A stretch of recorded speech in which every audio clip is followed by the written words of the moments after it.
Povo, muito boa noite. Estamos aqui com vocês ao vivaço aqui no nosso canal, né? Hoje com o Lu Caroca aqui conosco. Ele vai contar a história dele para nós, vai recitar também algum cordel, né? Vai falar da arte dele. Ele foi indicado pelo Carlos Vasconcelos, meu amigo lá de Fortaleza, Ceará, né? Mas antes de eu falar com o Lu Caroca, eu quero falar para você, se inscreva no canal, meu amigo, minha amiga, compartilhe essa live, compartilhe esse vídeo para o vizinho, para a vizinha, para o amigo, para a amiga, para todos os parentes lá da casa, convida para assistir o nosso programa, uma história de sucesso, né? E você aí que está assistindo nosso canal, que quer fazer alguma doação, o Pix é 42 99162 5310, 42 99162 5310. Alô, Lucaroca! Seja bem-vindo, meu amigo. Opa, meu amigo Rodrigo, grande abraço. Seu coração é maior do que esse mundo. E o Carlos Vasconcelos é muito gentil e ter me indicado. O Carlos Vasconcelos é um amigo grande que respeita as qualidades de arte e ele me falou de você e eu fiquei muito feliz com o seu convite e estou muito contente de estar aqui com você hoje nessa noite para sempre, porque a nossa imagem e o nosso papo vai ficar gravado. Maravilha. Ô, Caroca, como é que você começou com a arte, hein? Conta tudo para nós, por favor. Eu não sei se daria para contar tudo por aqui, mas vamos lá. Na realidade, a minha arte é desde a infância, quando eu comecei a passar fome. A sobrevivência da fome, a força da fome, ele faz você artista, né? Eu sou filho de circense, né? Então eu trabalhei desde cedo, eu trabalhei um pouco nessa parte de circo, na parte de espetáculo mesmo, digamos assim, e depois de algum tempo foi que eu enveredei, eu mudei de uma cidade do interior que eu estava passando um tempo, vim para Fortaleza, e depois de, já tardiamente, foi que eu me descobri um pouco literato. Na realidade, os meus primeiros versos eles foram escritos em 1976, certo? E aí começa uma trajetória literária. E a história é bem interessante, porque nessa época o exército me servia. Eu digo que o exército me servia porque eu servi o exército e era uma situação de vida muito difícil, né? Inclusive até alimentar. E nesse período, eu lá com 18 anos, eu servi o exército e eu sempre fui muito bom leitor. Então, vivia nas bibliotecas, e lá não era diferente. E um colega meu um dia me perguntou se eu escrevia. Eu disse que não, porque ele me via sempre lendo, né? Aí ele, no dia seguinte, ele me trouxe um texto e eu fiquei encantado com aquela colocação de palavras e perguntei o que era aquilo. Ele disse, Lucarocas, isso é poesia. E eu digo, e como é que escreve poesia? Ele disse, não, você tem que se apaixonar, criar emoção e tudo. E eu me lembro que um dos primeiros textos assim que eu escrevi, ou que eu pensei que não tinha nada a ver, e depois eu descobri que tinha tudo, que dizia, porque partes hoje chora, saudade é de ficar, ficará quem te adora, quem te ama seguirá. E eu já trabalhava aí um trocadilho poético. Uhum. Beleza? Beleza. E e você escreveu livros? Como é que foi no teu começo Pronto. Aí, a partir daí, você tem aquela ilusão pueril, né? Aquela paixão de escrever, você se apaixona pelas garotas, você cria aquela emoção do peito, e aí você começa a escrever. Aí eu sou do tempo da máquina de datilografia, né? Então, eu datilografava meus textos, que eu escrevia no caderno, e tive um sonho que se tornou realidade de publicar um livro, né? Só que naquela época, para você ter uma ideia, meu primeiro livro, chama-se Íntimo Amor Utópico, ele foi publicado em 1984, né? Isso quer dizer que ano passado, 2024, ele fez 40 anos, né? Então, Uhum. essa minha caminhada começa aí, e tem uma história engraçada que depois a gente vai chegar no cordel, é que quando eu começo esse meu primeiro trabalho, eu já tenho na apresentação do texto, do livro, que é apresentado por o Juarez Leitão, que é uma referência literária aqui no Ceará, que está no Brasil, e ele já dizia: Lucarocas persegue a métrica e a rima. Por que que ele dizia isso? Porque os meus poemas, apesar de não trazer uma métrica, né, uma linhagem formal, eram versos brancos, versos livres, mas ele já tinha essa musicalidade da métrica, a sonoridade da rima, e o texto era um texto, apesar de ser um pouco sensual, mas não era pornográfico, era um texto sensual, pueril, digamos, aquelas paixões infantis, e era um texto que tinha uma musicalidade. Então, o livro ele se agradou, passou a ser agradável por conta disso também. E esse foi o meu primeiro trabalho. Uhum. E depois dele, como é que foi a tua sequência? Pronto. Aí eu costumo dizer, hoje eu tenho uma editora, que daqui a pouco eu falo dela, eu costumo dizer que meu primeiro livro ele foi feito na tipografia, né? Quer dizer, aquelas letrinhas montadas uma a um. Depois, o segundo livro foi feito na linotipia, que era uma máquina que você digitava, derretia o chumbo e ia formando as palavras, né? Já era uma evolução.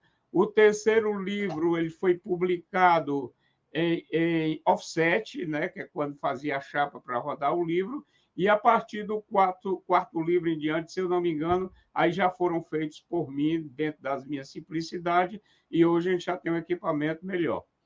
Então, o Sim. meu... Pode falar. Não, eu queria saber onde é que você costuma divulgar os seus livros? Só aí no Ceará mesmo, ou você já fez palestras ou apresentações com eles em outros estados? Na realidade, Rodrigo, o nome Lucarocas é um nome muito forte, meio agressivo, né? É quase um palavrão mesmo. E às vezes as pessoas me perguntam por que Lucarocas. Lucarocas é L-U de Luiz, C-A de Carlos, R-O de Rolim, C-A-S de Castro. Eu fiz essa junção e deu isso. E às vezes as pessoas me perguntam: mas você não tem nada para dizer assim, para se apresentar? Aí eu costumo dizer: eu sou o clarão que flora no surgir de um novo sol, sou a saudade que flora num colorido arrebol, sou pássaro de livre canto que dividiu todo o pranto com o cantar do rouxinol. Sou o seu da morena embelezando uma flor, sou uma boca pequena pedindo beijo de amor, sou carinho e sedução num relaxar de paixão, de um gozo sem sentidor.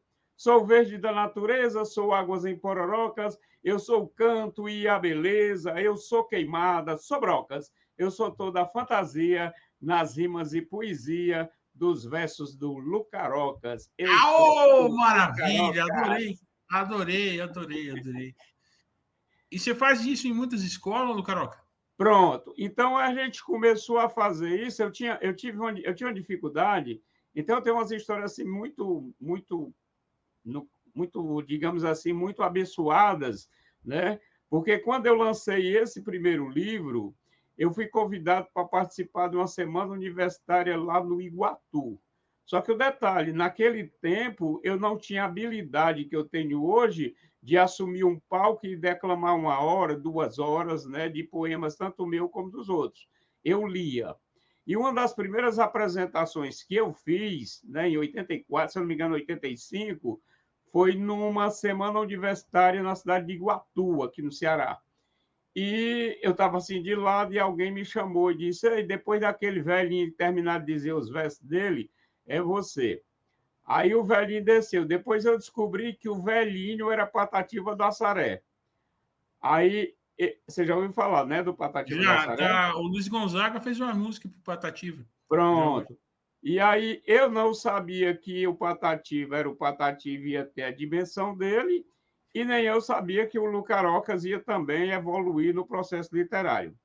Resumindo, que lá na frente da caminhada, eu me encontrei com o Patativa e a gente dividiu o palco mesmo, né, em algumas apresentações, e eu tive a honra de escrever um cordel para ele, né, um cordel intitulado O Povo Sem Patativa, e eu li para ele, em vida, lógico, né? Que foi um evento que aconteceu aqui em Fortaleza, e o evento era do povo e o povo ficou no lado de fora, e aí eu escrevi O Povo Sem Patativa. E, na realidade, eu fui lá até Assaré e escrevi para ele, li para ele, aliás, e quando eu estava lendo, e para não cansá-lo, eu disse, eu vou parar por aqui. Aí ele disse, não, pode ler que você é um bom vencejador.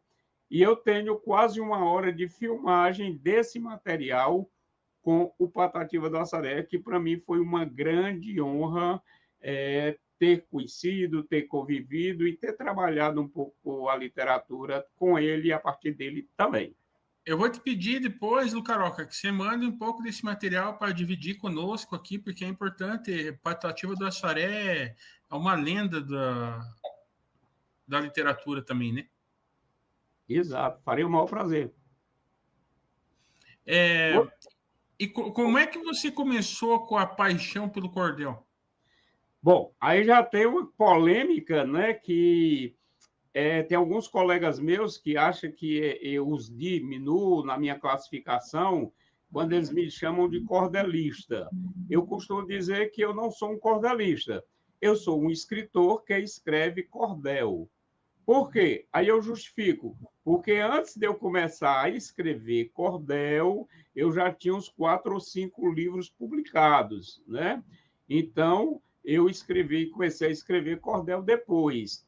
E, ao contrário do que eu pensava, ou que muita gente pensava, que o cordel adentrou na minha vida depois que eu conheci o Patativa do Assaré, na realidade não foi.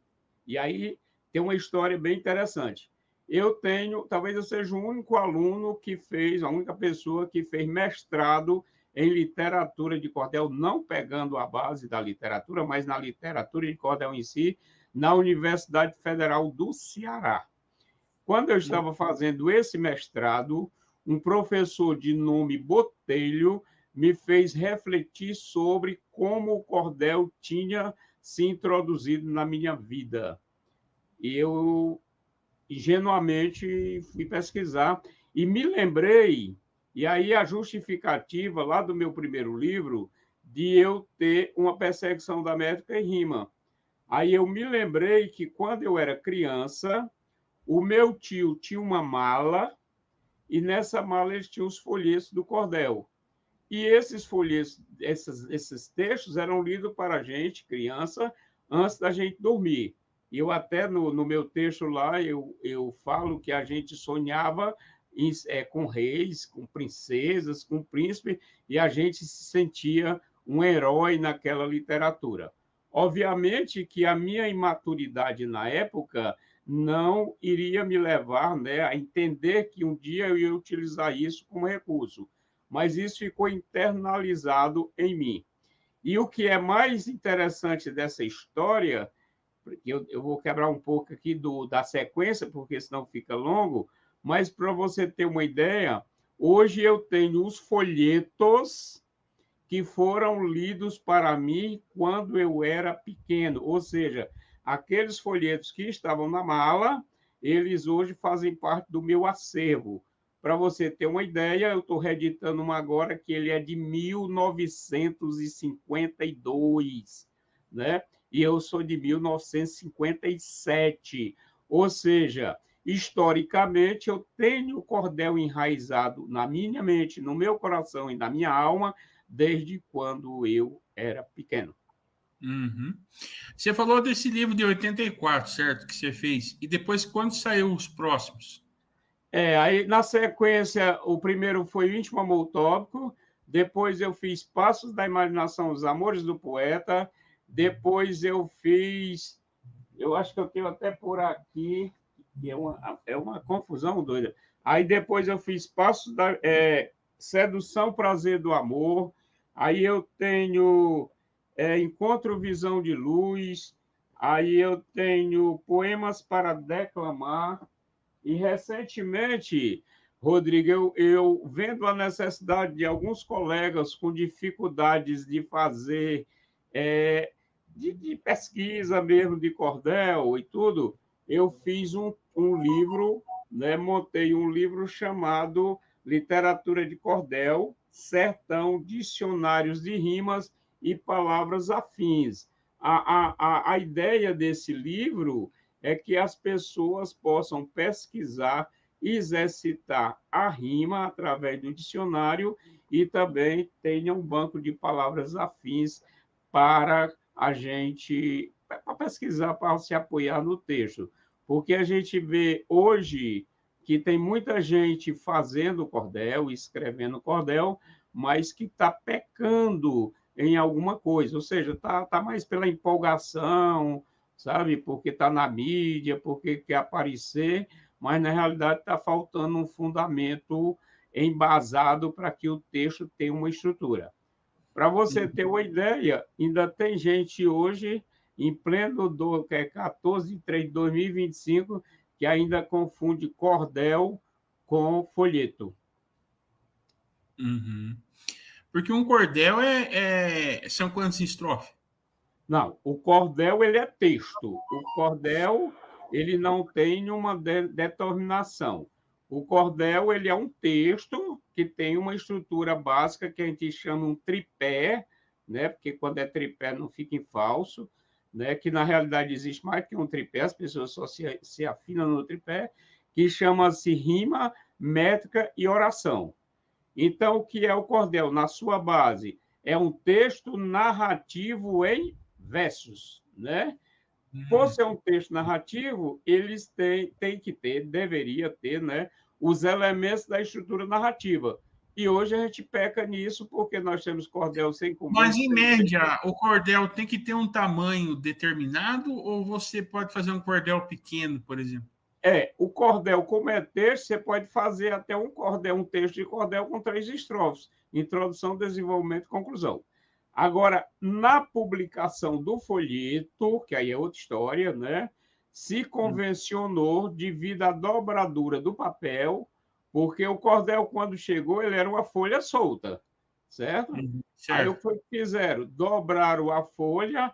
Então, essa folha dobrada, que antigamente se utilizava o papel jornal, então essa folha dobrada gerou uma quantidade de 8 páginas.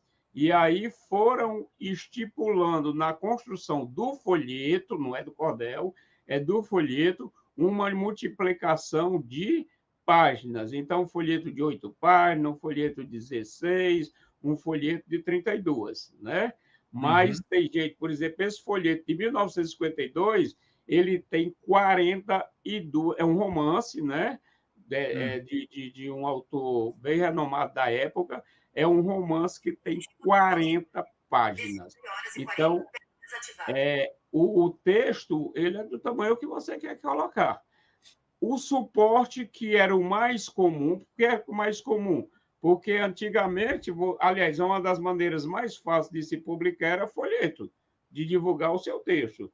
Hoje não, hoje você tem rede social, hoje você tem editoras que fazem pegam um texto de cordel, ilustra e publica até com livro de capa dura, né? Então, existem diversos formatos de suporte para receber o texto de cordel. O cordel é texto, então não tem um tamanho, né? Tem uns historiadores aí fora da história que diz que para ser cordel de verdade tem que ser publicado em papel jornal ou ter a capa em xilogravura, mas isso tudo é fantasia dos tolos, porque na realidade o texto de cordel ele pode ser colocado até numa parede, numa pedra, como a gente tinha um colega aqui no Ceará, até faleceu, que ele morava na cidade de Quixadá, onde tinha os monólitos, né? Ou monolitos, como queira, e eles faziam uma letrinha de cimento e montavam os textos dele na pedra, entendeu? Porque cordel é texto. Certo. Os teus livros todos eles estão à venda? Como é que as pessoas fazem para adquirir? Desculpa. Normalmente, por exemplo, nós vamos ter agora a Bienal do Livro do Ceará. Antes da pandemia, Rodrigo, a gente tinha um trabalho de Brasil, ou seja, a gente rodava esse Brasil todo fazendo muitos trabalhos através dos editais, né? Por exemplo, aqui no Ceará nós temos, no Nordeste como um todo, nós temos o SESC, que dá um apoio muito grande.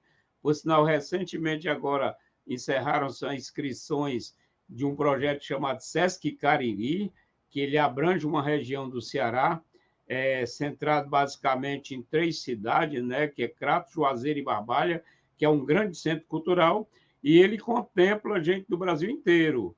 E eu já tive a oportunidade de, por mais de uma vez, participar desse projeto, como também no BNB Cultural e outros eventos, né, que a gente tem a oportunidade de participar. Além, como você falou, da questão das escolas, né? A gente visita a escola, né? A gente faz sempre um trabalho. E o material que hoje a gente conduz é nessas feiras literárias, nesse evento, Bienal de São Paulo, por exemplo, tive a oportunidade de levar meu material lá, aí você chega lá e vende. E hoje, com as redes sociais, elas são solicitadas, né? Esse material é solicitado e a gente também manda deixar, seja onde for. Ah, sim.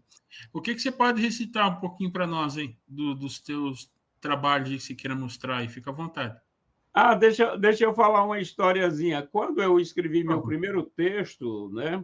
Primeiro texto considerado um texto de cordel, eu estava fazendo, acho que meio um estudo sobre cestilha, que é muito usado na cestilha que o Patativa do Assaré também gostava de usar.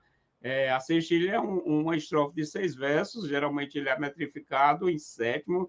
A estrofe é o conjunto de versos, né? A métrica é o tamanho do verso, por isso é métrica, rima e oração, né? A métrica é o tamanho do verso, a rima é a sonoridade e a oração é o sentimento do contexto dentro do processo da construção do que você escreve. Então, essa base que é a base do cordel, né? E tem uma cestilha que ela é muito musical, que ela é AABCCB, ou seja, a primeira rima com a segunda, e a terceira rima com a sexta, e quarta e quinta rima entre si. E não me lembro qual era o tempo, eu sei que o papai era vivo e brigava lá com a televisão, e na época do congelamento de preço. Aí um dia ele brigando com a televisão e disse: escreve aí alguma coisa sobre isso. Aí eu escrevi: reclame de trabalhador. Eu disse: seu doutor estão dizendo que o governo está fazendo um tal controle de preço para nada poder subir e eu assim consumir tudo aquilo que mereço. Pensei que fosse vantagem, mas vi numa reportagem uma lista de produtos e o que não tiver aumento não serve de alimento nem mesmo para bichos brutos. Pois então aqui vejamos onde é que colocamos esse bombril para comer. Isso é para panela suja, quando comido enferruja e faz a gente morrer. Sabão, fósforo, detergente são coisas que aqui para a gente não tem muita serventia, mas farinha, arroz, feijão, carne seca, leite e pão tem aumento todo dia. Do que adianta eu ter fósforo para o fogo acender para botar minha panela, se eu não tenho o alimento para fazer o cozimento na fervura dentro dela? E por aí vai. E um dia me perguntaram, até lá na casa do cantador, aqui em Fortaleza, me perguntaram: esse foi seu primeiro cordel? Eu digo, teoricamente, sim. Aí ele disse: imagine os restos, né? Mas a gente agradece a inspiração, é muita transpiração, muito trabalho também, não é assim que sai, Ô, né? Lucaroca, e me conta uma coisa, qual que é os temas dos cordel que você aborda, geralmente? Eu escrevo sobre tudo, né? Hoje eu estou assim com um problema que eu não sei exatamente quantos cordéis eu tenho, né? Por exemplo, eu estive agora fazendo uma rota do cangaço e visitei um museu lá em Caruaru e eu levei 40 títulos de cordéis meu, né? Então, eu acredito que eu tenho a média de 400 e poucos títulos, né? Então, eu tenho muita coisa escrita sobre tudo, né? Eu escrevo sobre qualquer tema. Por sinal, eu tenho até um colega que eu vou depois passar para você convidá-lo, que, aliás, na realidade, meu colega não é meu primo, e ele é muito bom, e ele disse que eu sou um perigo, porque quando ele conversa alguma coisa, para mim, eu escrevo logo um cordel, né?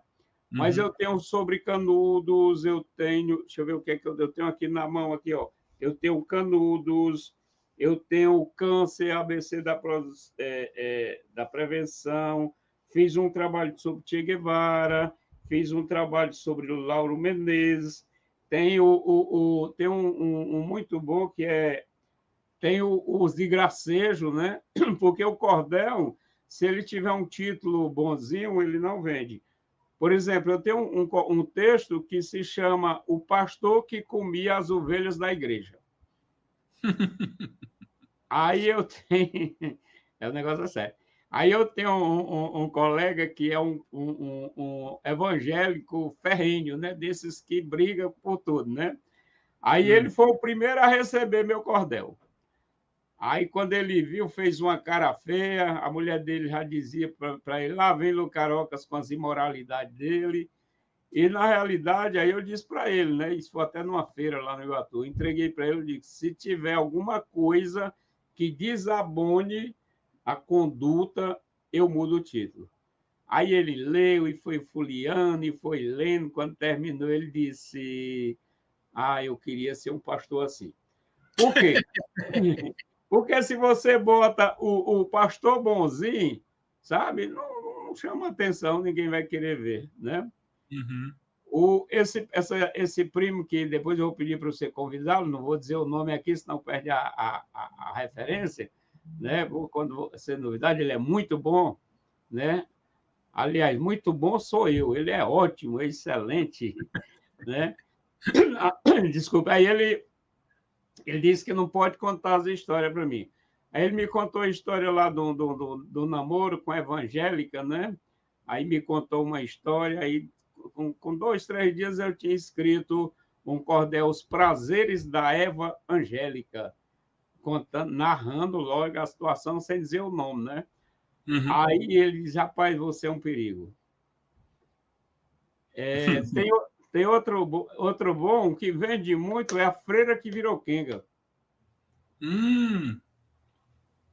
E Eu queria que você lesse para nós umas 2, 3 estrofes desse uns 2, 3, um pouquinho só desse do pastor aí. Só para o pessoal ter uma ideia como que é. se eu tivesse ele aqui, eu liria, mas eu não tenho com ele, não. Mas qual que você tem aí para falar para nós? Não, mas deixa eu ver se eu acho aqui, é porque é muito papel, muita Não, coisa. sim, com certeza.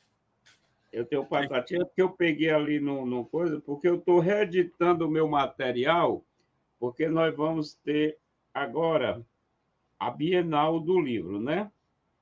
Então eu estou reeditando o coisa. Para você ter uma ideia, eu fiz receitas de comida, fiz uns 5 cordel com receitas, tipo uma coleção chamada Ceará Temperos da Terra, né? Temperos da Terra, o sabor em cordel. E eu faço a receita, aí eu fiz receita de caranguejada, de peixada, de buchada, tudo em cordel. Ô, Lucaroca, deixa eu te perguntar, e qual que é o cordel que mais vende? É esse do pastor ou é o outro? Não, eu gosto de cabaré, né? Da linguagem do cabaré, né? E depende muito. Por exemplo, A Freira que Virou Quenga.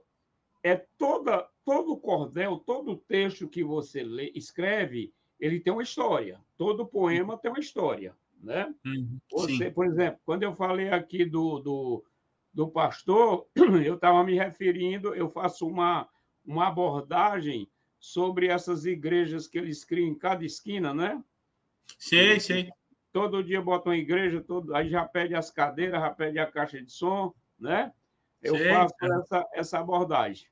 Daqui a pouco eu vou contar um pouco da história. Não tenho aqui, mas eu conto a história. E A Freira que Virou Quenga é um título muito bom, né? Maravilhoso, né? Eu gosto muito desse título. E ele surgiu assim. Eu estava numa Bienal do Livro, aqui em Ceará, e tinha um cordelista que eu não lembro qual era. Isso já está com um bocado de tempo, né? Eu acho que está com bem 10 anos, ou 20, não sei, quando eu escrevi esse texto. Aí ele estava dizendo lá, a quenga que virou freira. Aí, na hora, eu já gritei, no próximo Bienal, eu vou trazer a freira que virou quenga. Quer dizer, foi intuitivo, assim. Aí uma colega que estava do lado disse, Lucarocas, eu tenho a história, é uma história verídica, só que eu vou pedir para você não colocar nem o nome da pessoa, nem o nome da cidade, né? E aí eu escrevi realmente baseado nesse universo. Então, a história é muito bonita, verídica, é a história de uma menina que ela era dedicada ao noviciado, certo? Porém, ela era muito bonita, muito atraente, e quando ela estava no convento, ela foi, digamos assim, atentada por um padre, né? E Uhum. aí ela foi caluniada, ela foi caluniada. Aí, por conta disso, ela abandonou o convento e virou prostituta, certo? E aí Uhum. ela, como era muito bonita, ela naquele tempo a beleza era que fazia o comando. Então ela era uma das mais preferidas da cidade. E mas ela continuava religiosa, né? E como é, eu sei que tem uma história lá que era de dia de dia na igreja, de noite no cabaré, mais ou menos assim, sabe? Ela Uhum. continuou, né? Ela continuou na função, mas ela continuava toda noite, ela estava, ou todo domingo, pelo menos, ela estava na igreja. Então, é uma história verídica, né? Que você coloca dentro de uma construção de métrica, de rima e de oração bem construído, que é um texto agradável e vende bem. Uhum. Tá certo. Lucarocas, eu quero te agradecer muito, viu, por ter topado bater esse papo comigo aqui. Espero que você tenha gostado, espero que você queira voltar outras vezes aqui conosco, viu? Eu que agradeço, eu fico toda vez muito feliz, né, de ser lembrado. E, assim, a gente tem muita história boa para contar, muito tempo, muita coisa. Sempre que eu sou convidado, eu gosto muito de fazer isso, sabe? Independente de quando, de como, eu podendo, eu estarei. É como as pessoas me convidam para ir para a escola, para eventos e tudo. Sempre que eu posso, eu vou. Por quê? Porque é o povo realmente que dá trabalho para a gente, né? A gente escreve, a gente se inspira. É muito bom a gente chegar no lugar, por exemplo, eu viajo muito, né? E agora estou retomando. Estive recentemente, ano passado, lá em Pombal, na Paraíba, né? Já fiz no Tianguá alguns trabalhos, estou voltando a fazer palco, declamar. Agora mesmo, se Deus quiser, eu vou voltar com um espetáculo que eu tenho chamado A Mala de Prosa e Verso, que é um espetáculo, uma performance poética, aonde eu digo os poemas a partir de objetos que eu tiro de uma mala. Né? Eu já fiz esse espetáculo mais de 100 vezes aí pelo Brasil, e como as pessoas estão me pedindo para voltar, aí eu estou de volta. Embora eu tenho duas ocupações agora, que são duas mulheres maravilhosas, que eu estou gostando muito, que é a faculdade que eu estou fazendo, né? Que eu, depois de que eu me ausentei um pouco das atividades laborais obrigatórias, né? Os famosos empregos, né? Eu estou cursando psicologia, né? A gente já está aí cursando o quinto semestre, que é uma coisa que eu faço por prazer, e a editora, a Edilual, a editora Lucarocas Artes e Letras, que ela tem uma função, Rodrigo, de publicar livros com tiragem de 100 exemplares apenas, para aquelas pessoas que realmente não podem ter uma grande editora para publicar. Então, eu fico muito feliz de estar com você, de você me dar esse espaço, né? E ter a paciência de ter me escutado. Não, que isso, foi maravilhoso. Na próxima vez que você vier aqui, eu quero que você traga essas histórias engraçadas aí do pastor, da outra que você disse aí, da freira que virou Kenga, né? Para a gente explorar Tem mais isso, história? para a gente explorar mais essas histórias com Tem. gracejo. Nossa. Pronto. A gente marca. Deixa, eu vou te indicar depois o telefone desse meu primo, que você vai se encantar, que ele realmente é uma pessoa muito boa e muito conhecido. E aí depois a gente volta em outro momento. Já peguei o formato, você já sabe que eu falo um pouco, ou um pouco muito, né? Não, mas é Mas bom mesmo, que quanto mais você fala, mais a gente vem as perguntas na cabeça para fazer, entendeu? O problema é pronto. quando o Mas, pessoal mas não tem fala. muita coisa, tem muita história para contar. Eu tenho uma colega que ela diz, rapaz, não falta história, minha enquanto eu desperto. E, para encerrar, se você me permite, já que você Por já vai favor. encerrar, né? Já. Eu só queria dizer que se Deus me desse asas para voar em pensamentos, voaria até vocês, mesmo contra a força do vento, para beijar os cabelos, lhe fazer um acalento e voltar para a saudade de ter vivido um momento. Obrigado pelo momento, obrigado, Rodrigo, pelo convite, e um forte abraço e até o nosso próximo encontro. Espero que você tenha gostado, viu, Lucarocas? Desculpa aí Pra... os Não, atrasos, tranquilo. os atropelos todos, né? Não, Mas, mas as almas boas só se encontram na luminosidade. opa, vou guardar essa frase, hein? Nossa, muito bacana.